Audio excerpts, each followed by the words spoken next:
Regardez-moi ça, ce bordel. Salut Mobber. Donc là, comme vous voyez, tout est en vrac parce que la peinture est finie. Et du coup, euh, eh ben, là je commence alors au remontage. Donc les carénages et tout ça ont été peints. Donc je vais vous faire voir ça tout à l'heure. Et là, du coup, la peinture est définitivement finie. Et comme on voit, eh ben, ça a laissé des traces. Donc là, ça c'était les autocollants qu'il y avait. Donc on arrive encore à les distinguer. Et du coup, va falloir refaire un petit peu tout l'atelier, quoi. Enfin, mon atelier. Petit garage, quoi, on va dire. Hein, c'est pas non plus. Et bon, du coup, qu'est-ce que j'ai? Donc là, pied à coulisses. Donc, comme je vous l'ai dit, j'avais reçu ça. Donc, les vidéos sur la métrologie, donc je les ferai. Mais là, pour l'instant, c'est pas trop ma priorité. Qu'est-ce que j'ai reçu autrement? Des amortisseurs. Alors, la marque, je sais pas où est-ce que c'est fabriqué. La marque, c'est Nice Tech. Je les ai achetés sur lamobiette.net. Donc, très bon site. Hein. Donc, je recommande pour ceux qui connaissent pas. Ils livrent rapidement. Et puis, les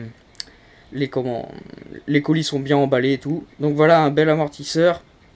Donc, à gaz, réglable en précharge. On a une valve ici. Et en hauteur, puisque ici là il y a une sorte de rondelle là pour régler la hauteur de l'amortisseur. Donc pourquoi? Parce que les autres que j'ai ils sont pourris de toute façon. Donc là déjà avec ça on va pouvoir bosser un peu sur le circuit, essayer de gérer les pressions et tout ça. Donc je sais pas trop, je vais apprendre comment que ça marche. Mais je pense que voilà, il y aura moyen de bosser un peu plus avec ça. Et bon, par contre, ils sont assez lourds par rapport aux autres. Donc, ils font 1700 grammes. Ouais. L'amortisseur, donc voilà. C'est assez lourd quand même par rapport aux autres. Mais je pense que la perte au niveau du poids là qu'on fait par rapport aux autres, c'est beaucoup. Donc, on gagne du poids. Mais je pense que ça en vaudra la chandelle. Puisque niveau tenue de route, ça sera beaucoup mieux que les autres. Enfin, j'espère. Donc en tout cas, ça sera à tester sur le circuit. Donc du coup, là, qu'est-ce que je suis en train de faire? Je suis en train d'adapter voilà, des entretoises comme ça. Parce que donc c'est des amortisseurs adaptables, c'est marqué sur le site, adaptable Peugeot 103 MBK 51. Sauf qu'ici, donc on a à peu près voilà, 10-17 de diamètre. Et sauf que le problème, c'est que dans le cadre, c'est du 8 mm. Donc du coup, et mes vis, les vis normalement qui sont prévues, c'est en 8 mm. Donc forcément, c'est pas possible quoi. Hein, vous voyez, pas possible de monter ça. Donc du coup, j'ai récupéré du vieux tube qui me restait, qui à l'extérieur fait... hop, là. Hop. Donc 10 mm d'extérieur. Donc comme ça, ça rentre. Ça rentre dedans si vous voulez. Et puis comme ça, ma vis de 8, hop, je la rentre comme ça, sans problème. Et là, forcément, vu qu'à l'intérieur, ça doit être du 8 mm. Voilà, 7,88. Forcément, la vis, il n'y a plus de jeu. Donc on est obligé d'adapter ça un petit peu et c'est un peu compliqué. Enfin compliqué, c'est contraignant quoi. Forcément c'est de la pièce adaptable à chaque fois, ils disent adaptable, donc en gros, on est obligé de se débrouiller pour l'adapter, voilà, sur la machine. Mais bref, autrement à part ça, c'est pas trop le problème. Donc ils ont l'air d'assez bonne qualité. Si vous les achetez, ils sont à 80 euros. Donc niveau qualité, je veux dire visuel, ils sont pas mal. C'est assez bien fini, la peinture est propre. Après, qualité niveau tenue de route à l'utilisation, je pourrais pas trop vous dire pour l'instant. Ça sera à voir sur le circuit. Bon, donc voilà, j'ai monté mes amortisseurs. Juste grossièrement comme ça, rien n'est serré. Ils sont pas serrés encore parce que de toute façon, je vais devoir les enlever, les basculer comme ça. Parce que j'ai mon garde-boue à mettre, le garde-boue à l'arrière et mes vis qui le tiennent sont juste derrière. Donc je vais devoir les renlever. Donc là, c'est juste voilà pour aligner tout ça. Donc là on n'est pas trop mal. Donc voilà, là une vue d'ensemble un peu, on voit pas super. Il fait pas super beau dehors, je sais pas s'il va se mettre à pleuvoir donc je la sors pas. Je vais essayer de vous faire voir ça dehors, ce que ça donne. Et là de toute façon, je vais attaquer la selle. Je vais mettre mon support de selle et tout là. Je vais essayer de la monter aujourd'hui. Et peut-être mes garde-boue également, aujourd'hui ou demain. Il y a aussi une précision, l'atelier tout est en vrac parce que j'ai plus de place en fait. Je peux plus ranger mes affaires. Donc du coup je suis obligé de travailler dans le bordel. Ça me plaît pas trop, mais si vous voulez, j'ai pas le choix pour l'instant. Parce que je vais refaire mon petit atelier avec mon père tranquillement. On va repeindre les murs, on va mettre des néons pour voir un peu plus clair. Parce que là j'ai juste des vieux néons d'aquarium d'ailleurs qui me servent de lumière. Donc du coup on va refaire tout ça, l'établi, tout ça va être refait à neuf. Il va y avoir de nouvelles étagères, voire même des, comment on appelle ça, des placards, voilà, pour ranger les outils, etc. Donc c'est pour ça là pour l'instant je travaille un peu dans le bordel, mais c'est parce que j'ai pas le choix, j'ai plus de place en fait. Parce que comme vous voyez j'ai déjà enlevé des étagères et tout ça. Et on va repeindre bien sûr pour cacher la misère un peu de la peinture que j'ai faite il y a pas longtemps. Et j'ai peint à l'intérieur si vous voulez parce que on est en hiver, hein, je peux pas peindre à l'extérieur et j'ai pas de cabine peinture. Donc du coup j'ai pas eu le choix. Malgré que j'ai caché quand même un minimum ce que j'avais, ce que je pouvais, le mur après je peux pas tout cacher quoi. Donc du coup on va refaire ça petit à petit, mais ça va prendre du temps. Donc pour l'instant il faut bien que j'avance sur ça quand même, parce que si je veux rouler cette année, voire dans les mois qui viennent là, faut bien que j'avance sur ça. Donc du coup je suis obligé de bosser là-dessus, et au fur et à mesure avec mon père, et on aménage un peu tout ça pour refaire un atelier entre guillemets quoi. Voilà, pour ceux qui se demandaient. Donc là j'ai démonté mes amortisseurs, j'ai suspendu la bécane un peu comme je peux là avec le crochet. Donc en fait je les ai redémontés pour monter mon garde-boue à l'arrière. Et je vous explique un truc. Là vu que j'ai changé les amortos, bon je m'en doutais un peu en les achetant, la bonbonne de gaz là qui est derrière elle est hyper grosse, et du coup elle vient toucher contre le plastique quand je les mets. Du coup quand la suspension fonctionne, ça vient racler contre le plastique du pare-boue. Et du coup je suis obligé de modifier mes trous dans le garde-boue et dans le cadre. Donc du coup ça fait des modifs en plus, voilà, pas prévu.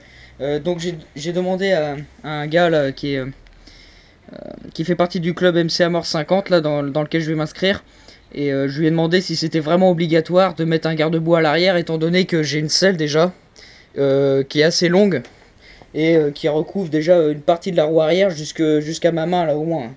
Donc vous voyez un petit peu. Donc parce que dans le règlement il est obligé d'avoir des garde-boue pour éviter la projection, etc.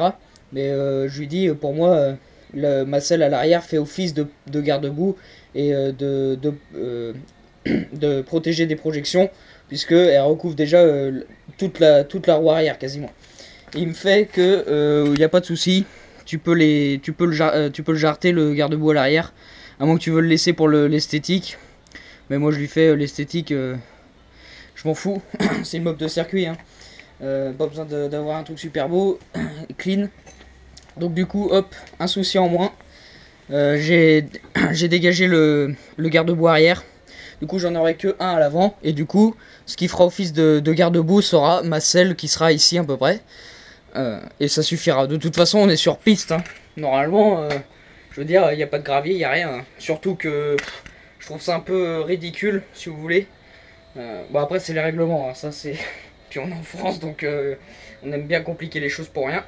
J'ai remarqué ça, et franchement une course de vitesse sur piste, les graviers normalement il n'y en a pas déjà de une, et puis quand on voit les courses de supermotard, les garde-boue pas de supermotard oui sur piste, autrement motocross, les garde-boue ils sont à 10-20 cm de la roue avant ou arrière, souvent vachement surélevés les machines. Je veux dire, la projection elle est quand même présente, hein. Les garde-boue ils sont hyper hauts, ils protègent rien du tout quoi. C'est vraiment histoire de faire chier le monde entre guillemets. Voilà, ça c'est un peu mon intuition. Donc du coup là il n'y aura pas de garde-boue arrière. Alors en plus j'économise 22 grammes, donc plus la visserie 50 grammes. Donc ça fait 300 grammes d'économiser sans le vouloir, donc c'est pas mal. Donc du coup j'en aurai que un à l'avant, voilà. Ouais, normal. Déjà parce que quand il pleut, ça évite de mettre un peu toute la merde dans le moteur, et puis bon, voilà, à l'avant quand même ça fait un peu vide, faut au moins un petit garde-boue quoi. À la limite, ce qu'il faudrait si vous voulez, c'est une sorte de bavette, euh, comme sur les motos quoi, une bavette qui est fixée derrière par deux vis sur la selle, et du coup qui vient prolonger un peu un bout de plastique quoi, une bavette, mais bon, franchement je vais pas m'ennuyer trop à faire ça. La selle fera office. Et dans le pire des cas, si je suis embêté au contrôle technique, j'aurai toujours mon garde-boue de rechange qui sera dans le coffre de ma voiture.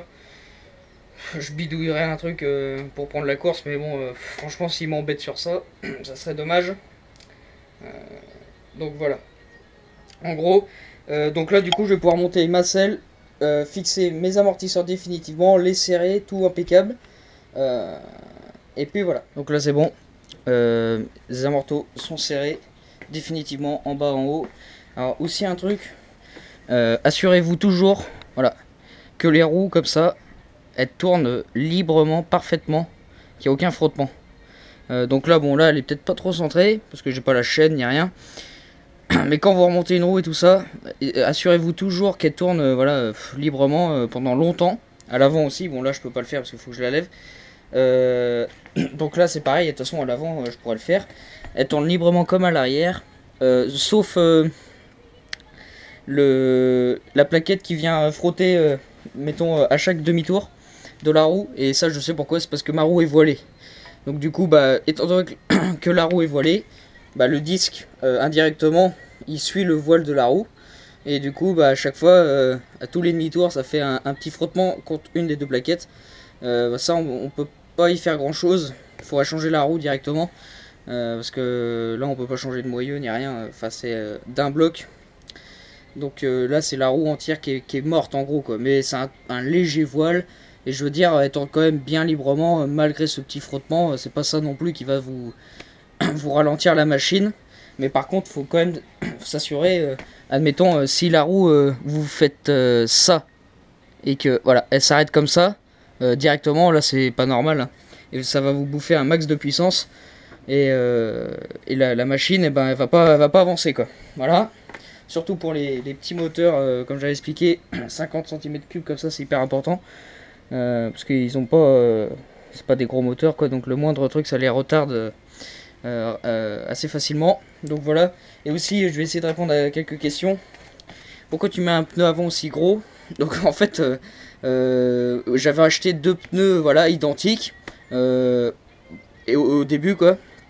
Et je me suis dit on va mettre les deux mêmes quoi, donc des 2/3 17 pouces à l'avant à l'arrière. Donc c'est vrai qu'avec le temps je me rends compte que c'est quand même assez gros.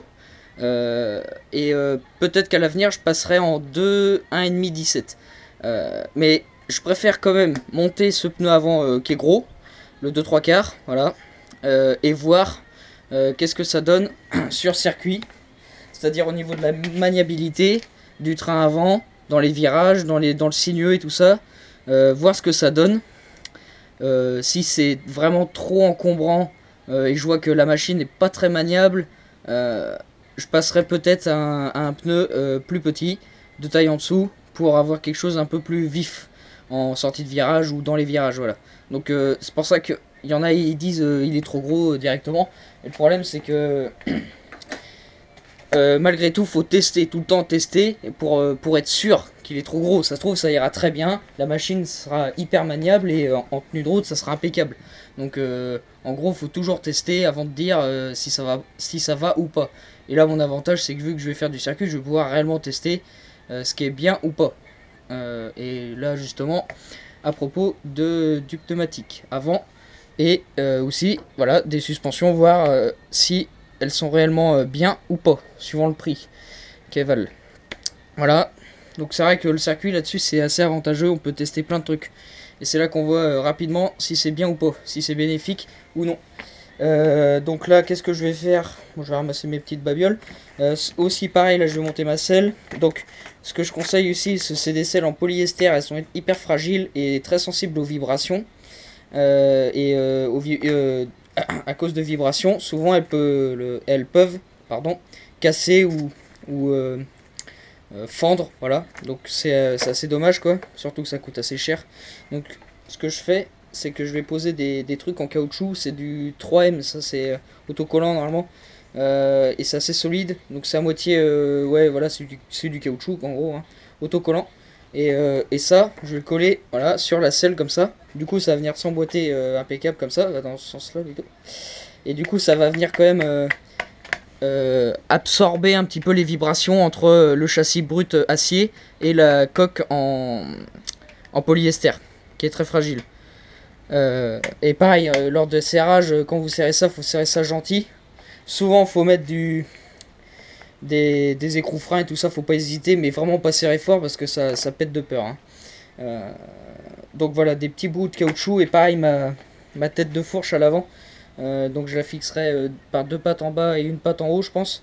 Un T là que je vais faire en acier. Et pareil, entre la patte en acier et la tête de fourche en polyester, je mettrai un petit bout de silent block, voilà. À chaque fois des silent blocks, là j'en ai trouvé. Je mettrai des silent blocks comme ça, ça sera hyper libre et ça va atténuer vachement les vibrations et ça évitera des pétés. Et voilà, en gros, des petites astuces là-dessus, parce que franchement ça coûte cher, donc ça serait con de casser ça. Donc voilà, je vais poser ça, ma selle, et puis je vais m'arrêter là.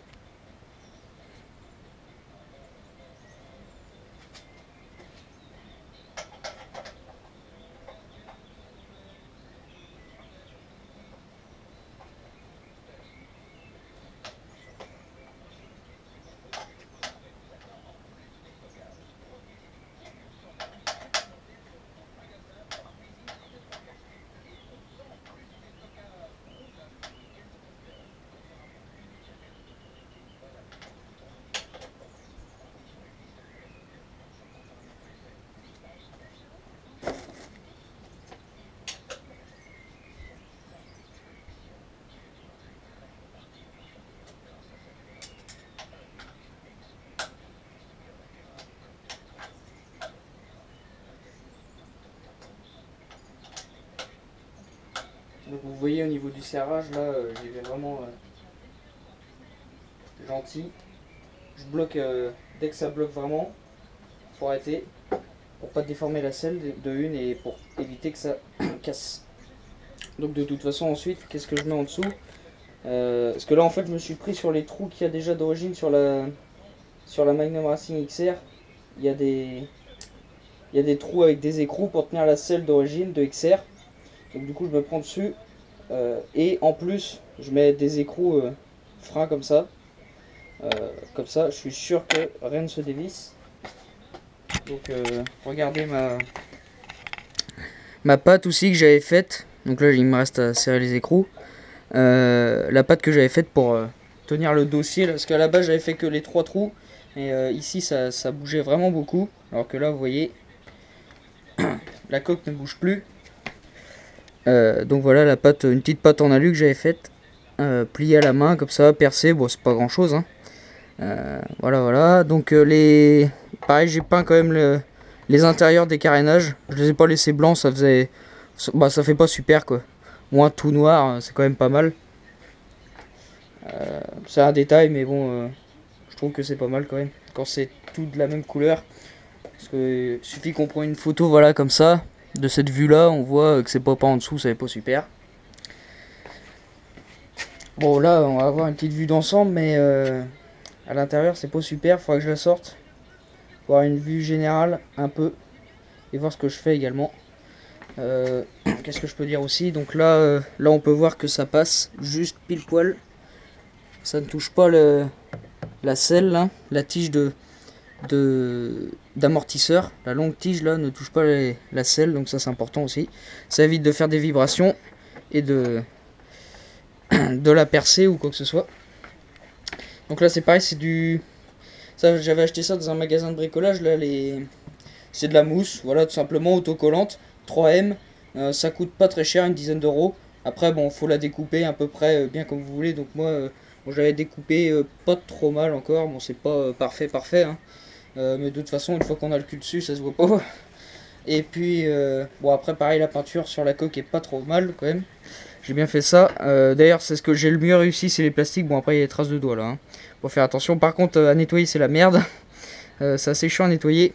Mais bon, dès qu'on pose le doigt comme ça fait une trace directe. Et bon, c'est pas super. Et ça attire vachement la poussière. Bon, ça, c'est le noir. Hein. Voilà, c'est comme ça. Et de toute façon, la peinture, faut pas se leurrer. Hein. Quand je vais être dessus avec la combi, là, tout le côté, là, en gros, là et là, ça va être esquinté. Hein. Et là aussi c'est pareil, hein. Ça va pas rester nickel nickel. Là de toute façon il y a les autocollants qui vont venir. En gros la peinture qui restera propre c'est là au dessus. Là je vais mettre sur moi un support GoPro pour filmer comme ça, voilà. Parce qu'on peut pas en mettre sur le casque, c'est interdit. Donc ce qui est normal aussi. Donc voilà, là juste à ras de le détail là quand même. Mon grand-père il avait géré à faire ça quand même, hein. Juste à ras de la selle. Là, le tube de renfort. Voilà. Donc, pour ce soir, moi, c'est fini. J'arrête la vidéo là. Je vais la poster sur YouTube. Et à mon avis, voilà, je continuerai à filmer quand je monte la tête de fourche et tout ça, peut-être. Et après, sûrement, à un moment donné, je vais attaquer le moteur. Qu'est-ce que je voulais dire? Je filmerai pas quand je ferai la préparation moteur. Alors, pour plusieurs raisons. Simplement parce que déjà, je vais pas vous faire de vidéo sur la préparation moteur parce que j'ai pas assez de connaissances déjà moi-même. Donc je vois pas comment je pourrais vous en transmettre. Alors que déjà je connais. En fait, ça serait plutôt à moi de regarder d'autres vidéos de prépa moteur. Parce que vraiment, j'ai jamais préparé un cylindre réellement, gratter l'échappement ou quoi que ce soit. Tous les kits que j'ai eu, je les ai emboîtés comme ça. Voilà, c'est du plug and play, comme on dit. Je crois que c'est ça. Et en gros, j'ai jamais préparé de cylindre ni rien avec la Dremel. Donc je vais pas m'aventurer à filmer ça. Parce que voilà, j'ai pas assez de connaissances. Donc je pourrais pas vous en donner. Et de plus, ça va être un peu un apprentissage pour moi. Tout seul. Donc il va falloir que je sois assez concentré quand même pour pas que je fasse de conneries. J'ai qu'un cylindre, faut pas que je le foire déjà, de une. Donc je vais m'entraîner sur des vieux cylindres que j'ai. Qui sont pourris quoi, qu'on m'avait donné, je vais m'entraîner sur ça déjà quand même, mais une fois que je ferai vraiment la prépa sur le bon cylindre, je pourrais pas filmer, il faudra vraiment que je sois bien concentré pour faire ça, pour pas faire d'erreur, et du coup donc je filmerai pas. Voilà, ça c'est ma première préparation moteur, donc je pourrais pas vous faire de vidéo tuto quoi là-dessus, c'est pas parce que je suis en phase d'apprentissage, donc voilà, en gros hein. Après, peut-être à l'avenir, j'en ferai. Une fois que j'aurai gratté 2-3 cylindres, je verrai comment que ça fonctionne. Peut-être que je ferai de la vidéo préparation moteur et que je m'aventurerai là-dedans. Mais ça sera vraiment dans plus d'un an. Si je continue YouTube, ça sera dans vraiment longtemps, quoi. Donc, faut déjà que j'apprenne beaucoup. Parce que là, si je lance une vidéo là-dessus, je vais me faire lyncher par tous ceux qui préparent les moteurs déjà de une. Puis voilà, ça aurait aucun sens, quoi. Surtout que je connais rien. Enfin, je connais rien. Je m'entends quoi. Donc voilà, bref. Je ferai pas de vidéo là-dessus. Par contre, je ferai des vidéos quand je remonterai le moteur sur le cadre, etc. Mise au point, réglage carbu, tout ça. Là, vous inquiétez pas, il y aura tout ce qu'il faut. Puis voilà, quoi, en gros, hein, c'est tout ce que je voulais vous dire. Bon, bah écoutez les movers, j'espère que ça vous aura plu. Moi, je suis content là parce que ça avance encore plus chaque week-end. Donc c'est parfait. Et c'est ce qu'il faut. Voilà. Bon, allez, à plus.